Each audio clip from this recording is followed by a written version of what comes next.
वक्त जिला मुख्यालय से सटे नपटोलिया गांव में है, जहां सुबह 8 बजे के करीब भयंकर विस्फोट हुआ है। लेकिन विस्फोट किस चीज का हुआ यह कारण पता नहीं चल पाया है।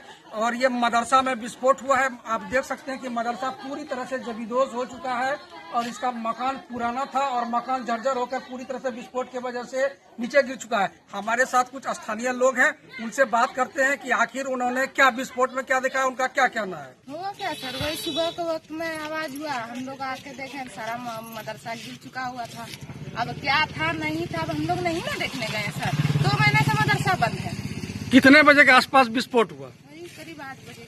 मतलब पूरा अंधेरा छा गया था? उतना तो गौर नहीं किया अंधेरा खाया या नहीं खाया था, मगर थोड़ा सा धुआं था। अच्छा, विस्फोट जोर से हुआ है, लेकिन किस चीज से विस्फोट हुआ ये पता नहीं चला। नहीं पता है किस चीज से हुआ, क्योंकि 2 महीने से मदरसा बंद है, समझे सर। अब हो सकता है कोई दुश्मनी से रख दिया हो। यही देखे उधर से सुने कि आवाज हुआ।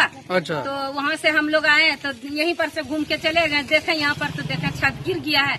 तो बोला कि गैस फटा है। तो हम बोले गैस फटा होगा, धर दिया होगा, मौलाना साहब चाहता बनाते होगे तो धर दिया, इसलिए गैस फट गया। ये कौन सा भवन गिरा, किस चीज का भवन है ये तो मदरसा है, बच्चा सबको पढ़ाता है ना। अच्छा, तो अभी तो लॉकडाउन का नहीं पढ़ाता है, कुछ नहीं होता, इसलिए सब अपना अपना मौलाना साहब की छुट्टी लेके चला गया है। और बच्चा सब भी अपना इधर उधर करता है, जब पढ़ाई नहीं होता तो क्या करेगा। गर्दा मतलब गर्दा भी उड़ सकता है, गर्दा तो उड़वे करेगा। 8 बजे के करीब भयंकर विस्फोट हुआ है, मदरसा जबीदोज हो चुका है। लेकिन किस चीज से विस्फोट हुआ है यह जांच का विषय है।